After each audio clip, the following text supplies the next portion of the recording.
नमस्कार। ज्योतिष online class में आप लोग का फिर से स्वागत है। आज हम लोग पढ़ेंगे निर्देशांक ज्यामिति।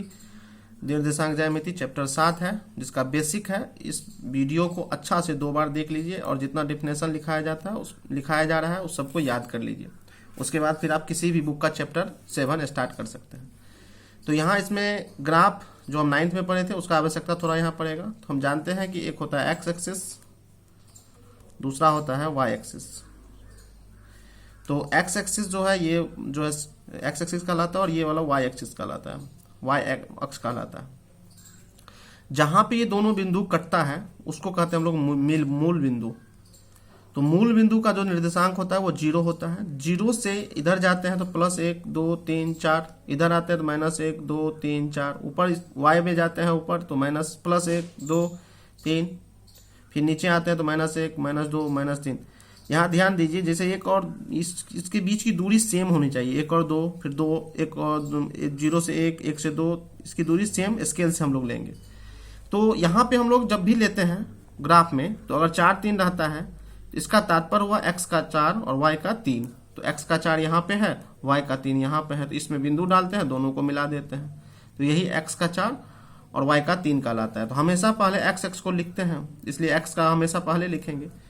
तो 4 पहला चतुर्थांश की बात करें, 4 चतुर्थांश है। ये जो 2 एक्स एक्सिस और x अक्ष और y अक्ष है 4 भागों में बांटता है। तो पहला चतुर्थांश में दोनों का मान प्लस होता है, x का मान भी प्लस और y का मान भी प्लस। दूसरा चतुर्थांश पहले x लेते हैं तो x का मान माइनस और फिर y जो है प्लस, तो माइनस और प्लस। तीसरा चतुर्थांश में दोनों x भी माइनस और y भी माइनस। चौथा चतुर्थांश में x प्लस और y माइनस। तो आपको ये 4 चतुर्थांश को अच्छा से ध्यान में रखेंगे। एक ऑब्जेक्टिव इससे भी पूछा जाता है एग्जाम में। जैसे आपको दे दिया -3 और 4 किस चतुर्थांश में है, -3 और 4, तो सबसे पहले माइनस है फिर प्लस है, मिला लीजिए, माइनस और प्लस द्वितीय चतुर्थांश में हो गया। दूसरा चतुर्थांश में फिर दे दिया -2 और -3 किस चतुर्थांश में है, तो दोनों माइनस है तो दोनों माइनस तीसरा चतुर्थांश में होता है। तो इसको अच्छा से नोट कर लेंगे।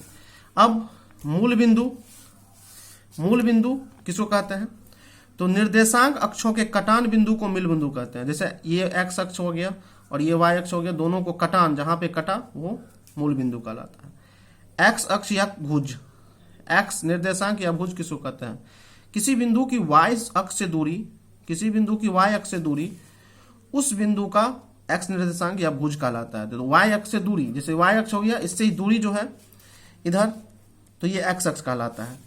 तो x निर्देशांक, जैसे अगर यहाँ पे 4 और 5 दिया तो इसमें जो पहला होता है उसी को x निर्देशांक या भुज कहते हैं। ये भी एक ऑब्जेक्टिव अच्छा से नोट कर लीजिए। पहला वाला को भुज और दूसरा को कोटि कहेंगे। एग्जाम में अगर आपसे पूछ लेता है 4 और 6 में कोटि कौन है, तो आप बोलेंगे 6 और भुज कौन है, तो वो 4।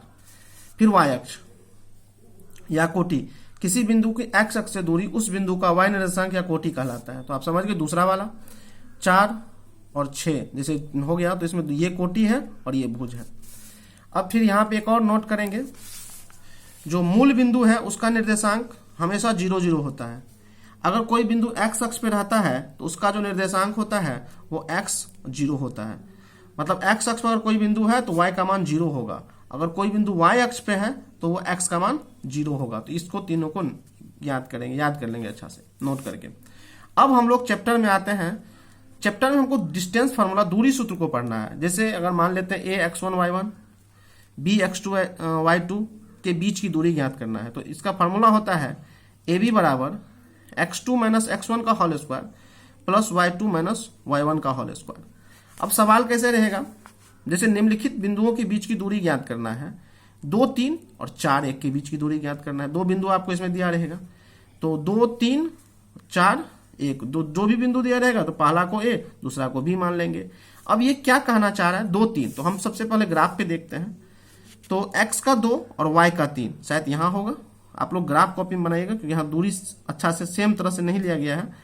और फिर दूसरा था 4 1, दूसरा बिंदु है 4 और 1, तो x का 4 और y का 1। तो इस बीच की जो दूरी आपको दे रहा है निकालना है इसी फार्मूला को यूज करके, इस बीच की दूरी। तो पहला अगर देखें 2 3, यहां दे देंगे x का 2 y का 3, फिर यहां देंगे 4 1, तो x का 4 और y का 1। अब इसको, इस बिंदु को ए मान लेंगे, इस बिंदु को बी मान लेंगे। इस बीच की दूरी निकालने के लिए मेरे पास फॉर्मूला है x2 minus x1, x2 minus x1 का square plus y2 minus y1 का स्क्वायर। तो अब इस फॉर्मूला का यूज करते अगर यहाँ देखें तो पहला को x1 y1 कहते हैं, इसलिए हो गया x1 बराबर 2, y1 बराबर 3। दूसरा को x2 y2 कहते हैं, इसलिए x2 बराबर 4 और y2 बराबर 1। और दूरी सूत्र का प्रयोग करके फार्मूला है मेरे पास ए बी बराबर, फार्मूला लिखेंगे x2 माइनस x1 का whole square plus y2 minus y1 का होल स्क्वायर। अब तो ए बी के फार्मूला यहाँ पे हम बैठा दिए। अब यहाँ पे ध्यान दीजिएगा, इसका अगर एक तो हो गया x2 4, x1 2, तो 4 माइनस 2 का स्क्वायर, फिर प्लस फार्मूला में है तो प्लस दे दिए।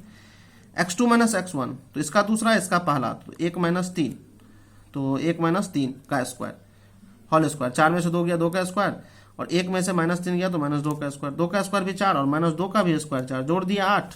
और जब 8 का वर्गमूल निकाले, यहाँ पे आपको दिखा दिया गया 8 का वर्गमूल निकाल के, तो 2√2। इसको यहाँ पे कोई मात्रक नहीं था, मतलब किलोमीटर, सेंटीमीटर, डेकामीटर, डेसीमीटर, इसलिए यहाँ पे लिख देंगे इकाई। इस तरह से पहला का आंसर। फिर दूसरा देखिए, दूसरा सवाल है ए और बी तथा ए माइनस बी की बीच की दूरी ज्ञात करना है। तो यही फिर से वही है, तो हम मान लेंगे पहला को ए, माना कि ए बी तथा बी माइनस ए माइनस बी है। तो यहाँ पे फिर पहला को x1 y1 मानते हैं, तो x1 बराबर ए, y1 बराबर बी। फिर यहाँ पे दूसरा को, जो दूसरा बिंदु रहता है उसको x2 y2 मानते हैं, तो x2 बराबर माइनस ए, y2 बराबर माइनस बी। अब सूत्र से, दूरी सूत्र से ए बी निकालना है। तो इसका देखिए यहाँ ध्यान दीजिए, पहला दूसरा बिंदु का पहला और पहला बिंदु का पहला को घटाते हैं, तो माइनस ए, तो माइनस ए का स्क्वायर, x2 माइनस ए और x1 माइनस ए तो का स्क्वायर। फिर यहाँ पे y2 माइनस y1, तो y2 है माइनस बी, फार्मूला का माइनस और यहाँ का बी, तो माइनस बी। तो दोनों ए जुट गया तो माइनस 2a स्क्वायर, 2a, और बी भी जुट गया तो माइनस 2b। अब स्क्वायर करना है तो इसका स्क्वायर किए 4a स्क्वायर, इसका स्क्वायर किए तो 4b स्क्वायर। 4 दोनों में है, 4 कॉमन ले लिए, तो यहाँ बच गया a square plus b square.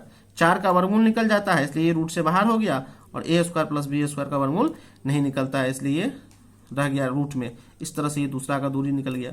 अब आप लोगों को होमवर्क दिया जा रहा है।